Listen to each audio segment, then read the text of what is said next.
everyone, and welcome back for another episode of Round Robin, where we spin the wheel, chase the chaos, and see where the conversation lands. I'm your host, Tracy Preston, along with Christine Mulligan and Nina Mulligan. Hey, ladies. Hello, hello. Hi, y'all. Well, tonight we're going to take a little trip, but we won't need luggage, airline tickets, or even a passport. All we need is a white suit, a tropical drink, one very mysterious island, and someone standing in a bell tower yelling, "The plane, the plane!" Or is it, "The plane, the plane"? At least that's what I remember. Yeah, but you can't do that accent no more because that's not nice. I know, but it was back in the day. Yeah, we're probably the last generation that is gonna remember that show. They don't really play it on reruns anymore, do they? Well, yes. They do. Yeah, we're going to get to that. Didn't they try to do a spin-off? Didn't they try to remake it recently and it didn't go far? I don't know. I've never seen the original. Oh, man. Well, when we get near the end of the story, I'm going to tell you guys where you can find it because I'm going back in. I used to religiously watch this show. Okay, but we didn't even say the name of the show. I just got it from Boss, the plane, the plane. Because you know what I'm talking about. Yeah. And for those of us around our age, they're going to know exactly what we're talking about. Everybody else, they're going to know in just a minute.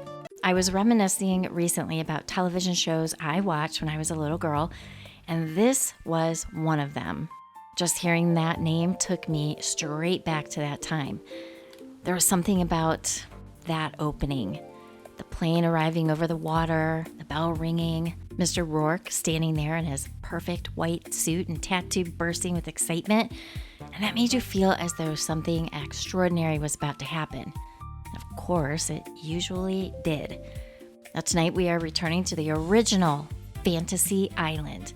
The characters, the guest stars, the strange fantasies, the hidden lessons, and the question we have probably all asked ourselves: what fantasy would we request if that plane arrived for us? But first, I want to know, and it's already happened because you already got triggered when I said it, do you guys remember watching Fantasy Island? Of course I do, but Nina has no recollection. She has never seen the show, but she vaguely remembers that there was one. And I'm sure you watched it regularly like I did, right? Probably. All right. Now, it was one, right there with different strokes and all those. Mm-hmm. Now, the original Fantasy Island began with 2 made-for-television movies, which I didn't know, before becoming a weekly ABC series. Now, the regular series premiered on January 1978 and ran for 7 seasons, concluding in 1984. It was created by Gene Levitt and produced through the company associated with television powerhouse Aaron Spelling. And he was big back in the day. Yeah, he was all over TV and movies. Mm-hmm. The premise was irresistible. Somewhere beyond the ordinary world was a luxurious and mysterious island where people could pay to experience their greatest fantasy. They might want to become royalty. They might want to reunite with a lost love. They might dream of solving a mystery, becoming famous, returning to another period in history. Now that would be something for Nina. Or finally proving something to themselves or someone else. On the show, almost anything was possible. But this was not simply a tropical vacation where people received everything they wanted. The guests usually discovered that their fantasy was not quite what they imagined. And sometimes what they thought they wanted was not what they needed at all. That was the secret of the show. It gave us escapism, but underneath the costumes, romance, danger, and palm trees, it was often a morality tale. Be careful what you wish for. Yeah, that's exactly what it was. I don't think that it was very vague. I thought that it was pretty calculated programming for all of us to teach us to be wary of what we think we want, to be careful what you wish for, to never be too sure about your intentions because you're not looking at the bigger picture. So stay in line, little buddy. Like, That's right. I kind of feel like it's part of the big picture. Right. Now, at the center of everything was the elegant, calm, and completely mysterious Mr. Roarke, played by Ricardo Montalban. Now, Mr. Roarke was not merely the owner of a fancy resort. He appeared to know everything about his guests before they arrived. Their histories, secrets, fears, and the real reason or behind their fantasies. He was always beautifully dressed, usually in his unmistakable white suit, and he rarely seemed surprised by anything. And yet, even though Mr. Roarke arranged the fantasies, he was not necessarily controlling every detail once they began. And I always remember him starting off with, "Are you sure this is what you want to do?"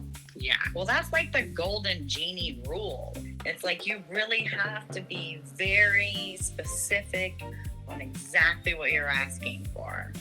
Right. Now, what did you think Mr. Roarke was? Was he a magician, an immortal being, a guardian, an angel, or something else entirely? Well, I don't know. They always kind of alluded to that. Wasn't that like a big thing? That's why he didn't have a first name. I don't remember that. He didn't have a first name. It was never revealed. That was a big thing.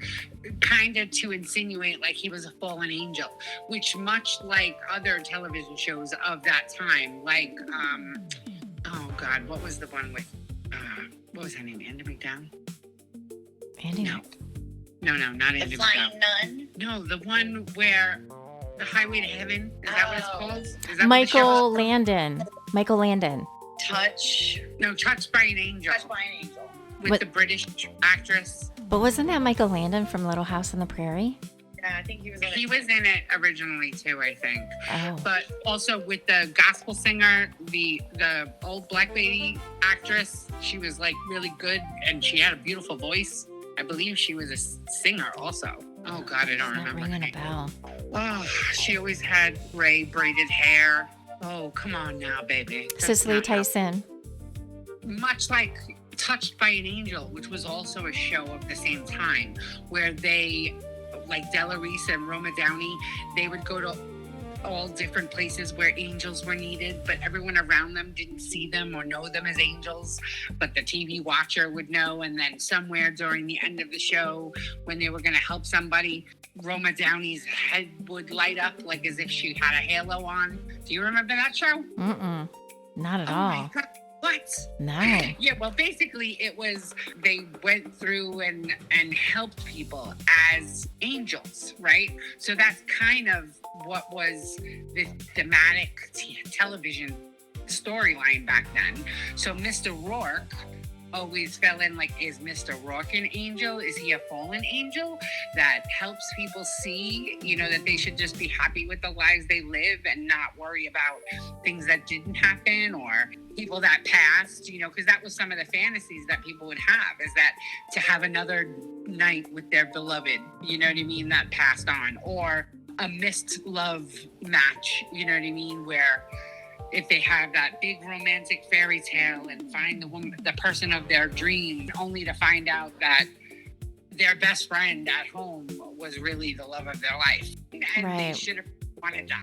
There was always a twist to be like, see, you didn't really want what you thought you wanted anyway. So your fantasy and your dream was right in front of you. Well, that's the problem with fantasies. You're falling in love with the potential, not the reality. Right. The more I think about it after you brought it up, I think I'm having a recollection about what you said about Mr. Roarke. Was he a fallen angel or was he here to teach a lesson? And that really kind of makes sense.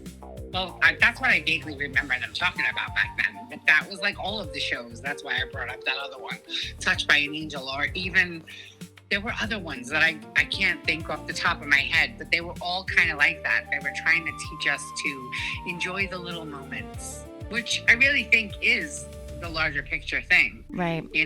Family and friends and close relationships. I really think that is the point of life. Right. It's to care for and be cared for. Right. Now, Mr. Roarke had, I guess I'll call him his sidekick. His name was Tattoo, and That character was played by Hervé Villachez. Now, at the beginning of each episode, Tattoo would spot the arriving plane, race to the bell tower, ring the bell, and excitedly announce as he pointed to the sky the arrival of new guests by saying, "The plane, the plane." Now, that moment became one of the most recognizable television openings of its era. Tattoo brought energy, mischief, humor, and curiosity, while Mr. Roarke was poised and mysterious.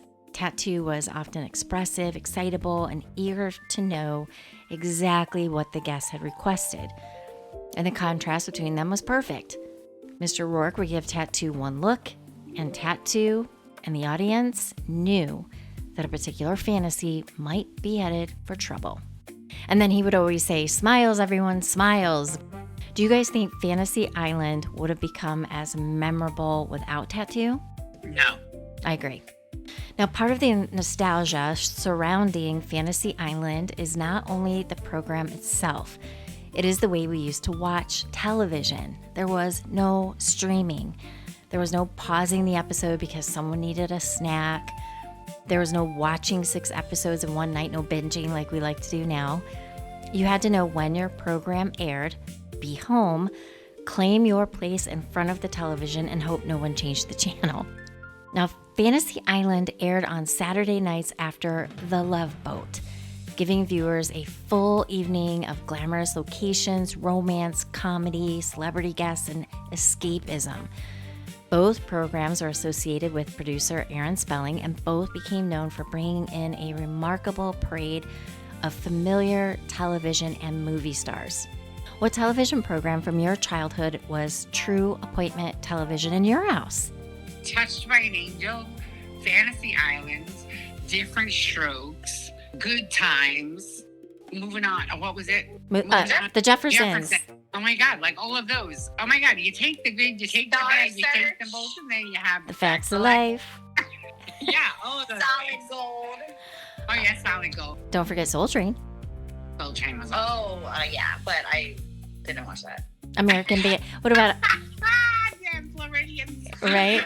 But I love, what was that other one? American Bandstand? No, when Disney would do their Sunday night movie Yeah. on NBC, that was like a big deal.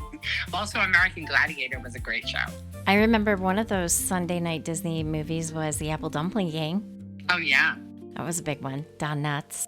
From Pete's Dragon? Pete's Dragon. That was another one. Yep. No, the Apple Dumpling Gang is from Pete's Dragon. Nope. That's totally separate. Mm-hmm. They're like hillbillies and they cause mischief, right?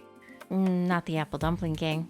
I think the Apple Dumpling Gang were, I want to say like police. And they were always bumbling things up. Don Knotts and Tim Conway. Oh, Night Court. Yeah. Oh, Night Court good too. Mm-hmm. And Welcome Back, Kotter. Oh, yeah. All right, now, one of the biggest pleasures of Fantasy Island was seeing who stepped off the plane each week. The series welcomed an enormous collection of recognizable performers. Some appeared more than once, occasionally playing completely different characters, and I recall that. Now, viewers might see someone known from a favorite sitcom, western, detective series, soap opera, or classic movie suddenly arriving on the island with a secret wish. Now, the guest list included performers such as Florence Henderson from The Jeffersons, Don Knotts, Apple Dumpling Gang, Michelle Phillips, Roddy McDowell, Leslie Nielsen, Sonny Bono, Eve Plum, Sherman Hemsley, Heather Locklear, George Takei, and many others. That's a name I've heard in a long time. Heather Locklear. Mm-hmm. She's still around? Yeah. So, She's having a rough go, though. Oh. Mm-hmm. She's still having a bunch of, I think, what I recall, I don't want to slander her, but I think she has some substance problems. Ah. oh, that sucks. Yeah. Now, before the fantasy even started, viewers could point at the screen and say, "Hey, I know that person." And of course, back then, we could not pause the television and search for their entire acting history like we can now. We simply argued about it for the rest of the night. They can be from that era or from today. Now, one storyline might be romantic or emotional. The other might involve danger, comedy, mystery, revenge, or something supernatural. And I absolutely recall a couple of them. I think maybe one, they wanted to be a detective or something. And I do recall a few of them had even pulled out. Like Mr. Roarke would like all of a sudden pop in. Remember, there would be like smoke. And like he would say, do you want to keep going or do you want to call it quits? And some of them called it quits. Yeah, because what they thought they wanted was really horrible. That was kind of the point. Guests reportedly paid a substantial fee to visit the island, often described within the series as $50,000. Although Mr. Roarke sometimes made special arrangements when a guest could not afford it. I remember that as well, because something, really tragic or something like that had happened. They were winners of something. There were a few of those that just popped into my brain as you were saying those, like contest winners. Right. And they made it onto the island. Yeah. So they did some charity work too. But point being is there was also a lot of time travel. Yes. In their fantasies. And another show of that time that I used to love, and a little bit later probably, was the Quantum Leap show. Oh, I never got into that, but I remember it. Oh yeah, that was awesome. He was like an angel type thing too. That's why it ties in with the Touched by an Angel theme. So they were really pushing that on us. Yeah, they were. Now that you mention it.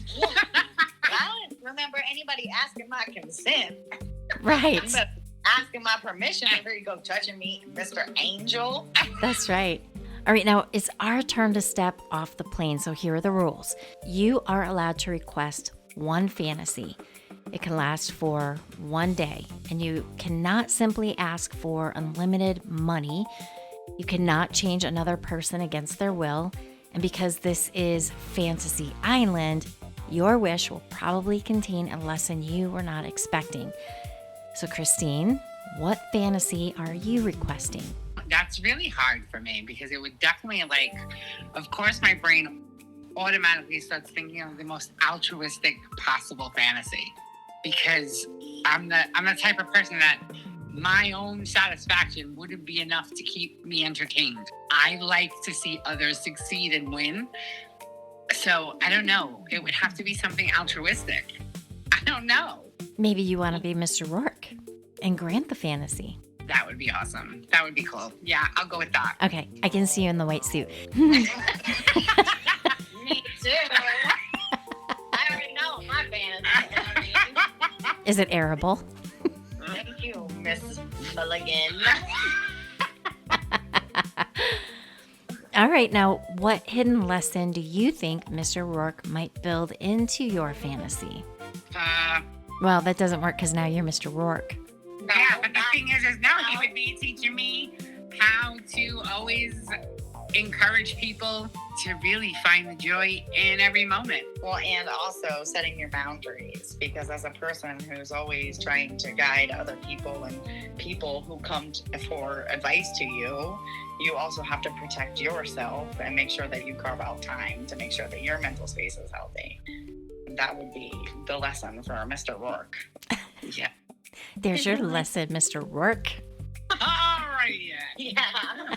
Because that's the thing. It's when people are empaths, and Christine is very much like that, any spiritualist will tell you have to take time for yourself and cleanse yourself, because you take on the emotions of other people, like the actual physical symptoms of them. Right. So, yeah.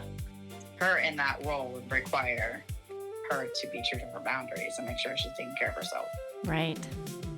Now, for all of its tropical scenery and celebrity appearances, Fantasy Island stayed with viewers because it dealt with something universal: longing. Everyone who arrived on the island wanted something: love, adventure, recognition, a second chance, an answer, a different life. And while the costumes and circumstances changed every week, the emotional question remained the same. Would receiving your greatest wish actually make you happy? And I think we've kind of already touched on that. Sometimes the answer is yes, but rarely in the way the guest expected. Sometimes the island helped people appreciate the lives they had already been living. Sometimes it allowed them to let go of regret, and sometimes it frightened enough sense into them to send them home grateful. The guests came looking for fantasy. Mr. Roarke usually sent them home with the truth. Now, before we leave the island, everyone has to answer one final question. A plane arrives tomorrow morning. You receive a handwritten invitation bearing only these words. Mr. Roarke has approved your fantasy. Pack for 3 days. Tell no one where you're going. Are you getting on that plane, ladies? Adventure awaits. I'll be a rock star for a day. That's my fantasy. That's my fantasy for the weekend. Like, I get there and I get all the pampering like a person would get as a rock star. Then I would go out, rock my show for 3 hours with all the glitz and the glamour. And then I would do my after party, and then I would go home. That would be a fun adventure. But with a lot of these famous rock stars, you might have a stalker. True story. I can see that happening in your fantasy. Me too. But she would love that stalker, and I'll get and kiss it and bring it home. That's right. As long as he doesn't cut me, we're good. Right. Just don't kill me. You can window peep. That's it. If you want to peek through the window, I'm okay. That's right. Weirdo.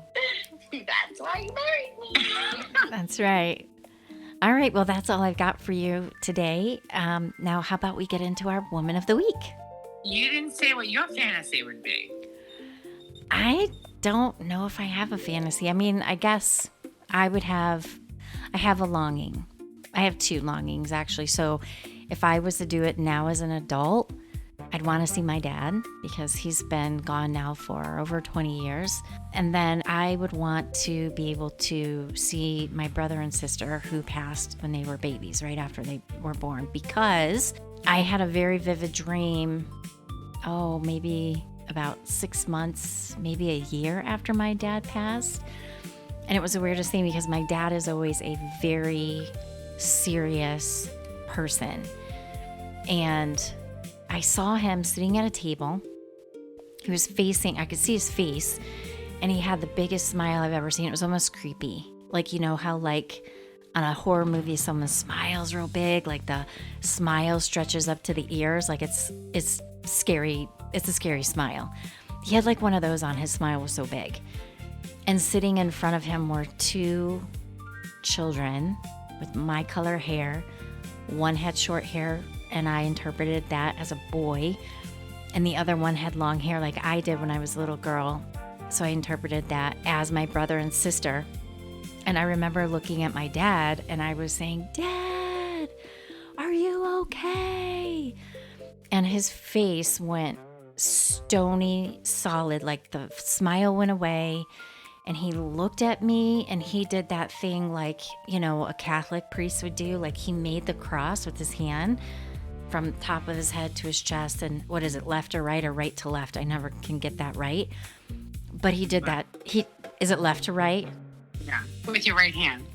Right hand, top to bottom, left to right. He did that to me, and it scared the shit out of me. And I was like, oh my God, he was so upset with me because it broke my dad. And I didn't even know about them for a long time. And it was just like I was interrupting his moments with them. So those are my fantasies, those 2 right there. Oh, wow. I know, they're heavy. But that would be my longing. Yeah. Are you glad you asked now? That brought everybody down? No, as many of the characters were. They were missing a beloved. That's what most of them did, was spend time with a beloved. Yeah. And I'm not sure how that would work out. Would it be a good thing or would it be a bad thing? Yeah, you don't know. I don't know. Some way you gotta learn. Yeah. There's a lesson in every adventure. That's why I'm up for the adventure every time. Yep. Yeah, I think I'd still get on and get off that plane and go through with it. Yeah, me too. Yeah. Definitely. Yeah. All right, so now I think we should get into our Woman of the Week. Go for it. All right. Tonight's Woman of the Week is actress Wendy Schaal. Now, she joined Fantasy Island as Julie, Mr. Roarke's young assistant and goddaughter. Do you guys remember that? I do, and it was controversial because she always wore a pantsuit, right? I think so. I remember I didn't like it. I didn't like the change up in the show. Oh, well, I don't remember it enough to have an emotion about it because, mind you, I was probably around 10. But I do remember, and maybe it was because I related to it somehow, because I didn't like wearing dresses either, that she always wore a pantsuit, and they made a big deal out of it. Well, it was still business attire for business women to wear pencil skirts at that time, if I remember correctly. Oh, the pencil skirts. That's right. Now, Julie brought a new warmth to the island during the show's later seasons. Unlike the deeply mysterious Mr. Roarke, she was still learning about the island's powers and the complicated desires of its guests. Wendy Shaw built a long career across television and film, appearing in productions including Inner Space, The Burbs, and Small Soldiers. Later generations may recognize her voice immediately as Francine Smith from the animated series American Dad. Her career connects several generations of television viewers, from the tropical mysteries of Fantasy Island to one of television's animation's longest-running families. So tonight we celebrate Wendy Shaw, our Woman of the Week, and one of the people who helped welcome a new generation of guests to Fantasy Island. Now, with that being said, we are going to jump into our round robin recommendations. But before we give our rating, I'm going to just remind everybody what our scale is, because we don't do stars. We do spins. 1 spin, only if you're bored. 2, background noise. 3, solid watch. 4, highly recommend. And 5, drop everything and spin immediately. So, what do you have, ladies? Definitely Ride or Die on Prime. It's about 2 best friends that find out a lot about each other. They're friends for like 20 years or something. Well, it's Hannah Waddingham. Oh, I love her. Yeah, she's great. Yeah, it's Hannah Waddingham and Octavia Spencer are the stars of the show. And basically, Ride or Die, the title is like Ride or Die buddy. You know, like, that's my ride or die. That's my bestie, right? But turns out that Hannah's character turns out to be a spy. And Octavia's character just thought that they were, professional women friends. They touch base all the time. And Octavia's character thought that Hannah's character was a forensic accountant. So she traveled around the globe doing high-profile forensic accounting cases. And they end up getting tangled in some stuff. And when I tell you, it is a great series. Yeah, so good. 5 spins all around. Love it, love it, love it. Like a merry-go-round from like circa 1980 on a hot summer day. You're holding on for dear life. That's how much I want to watch this show. I will stay on burning metal ring of death to watch this show. It was that good. Wow. I liked it. Okay. I liked it, for all the feminist reasons that you would think that I liked it. Because it's female characters in traditionally guy characters, like the Jason Bourne kind of deal. Mm-hmm. Hannah is essentially playing a Jason Bourne type character. And she's mature. Yeah. She's not a 20-something-year-old. Right. But she still is smoking hot. Yeah. In this movie. Like she shows it off, and it looks fantastic. Yeah, she's badass. She's a badass chick. And her bestie, who's a housewife to someone in Parliament, because it's set in England. So she's a Parliament housewife, but, she's pulling the strings like every other wife. Her husband is only in the Parliament because she got him there, type deal. And her marriage falls apart at the same time that her and her best friend are learning all these things and going through all these adventures, much like a Jason Bourne type movie-ish. And it was fantastic. I loved every minute of it. I cannot recommend it enough. 5 spins all around. Okay. I will tune in. Now, before I get on to my recommendation, as I promised in the beginning, I'm going to let people know where they can find the original Fantasy Island series that aired from 1977 to 1974. And that is currently streaming free, but with ads. So it'll be like watching TV back in the day on Tubi. And I think what you guys were talking about, and now I remember, on Hulu, they did a Fantasy Island, and it was in 2020. It was basically like a horror movie. Yeah, I remember that movie too. It was the same premise, though. Yeah. It was be careful what you ask for. Yep. Be careful what you wish for type thing. That's right. Now, my recommendation for tonight is called The Good Place, and that's streaming on Hulu, Disney Plus, Peacock Premium, and Amazon Prime Video. Now, the main character is Kristen Bell. I love her. Ted Danson is also another leading actor in this movie. Well, it's a series. And it begins with Eleanor, who's played by Kristen Bell. She wakes up in what appears to be a perfectly designed afterlife neighborhood. And there is one problem. She quickly realizes that she has been mistaken for someone else and probably does not belong there. Now, with the help from an ethics professor, Eleanor tries to become a better person before anyone discovers the truth. So kind of like Fantasy Island, the series places its characters inside an extraordinary world where nothing is quite what it seems. It is funny, clever, and surprisingly emotional, exploring second chances, moral choices, and whether people are truly capable of change. At its heart, both shows ask a similar question. Does getting what we think we want actually make us happy? Or does the real lesson come from what we learn along the way?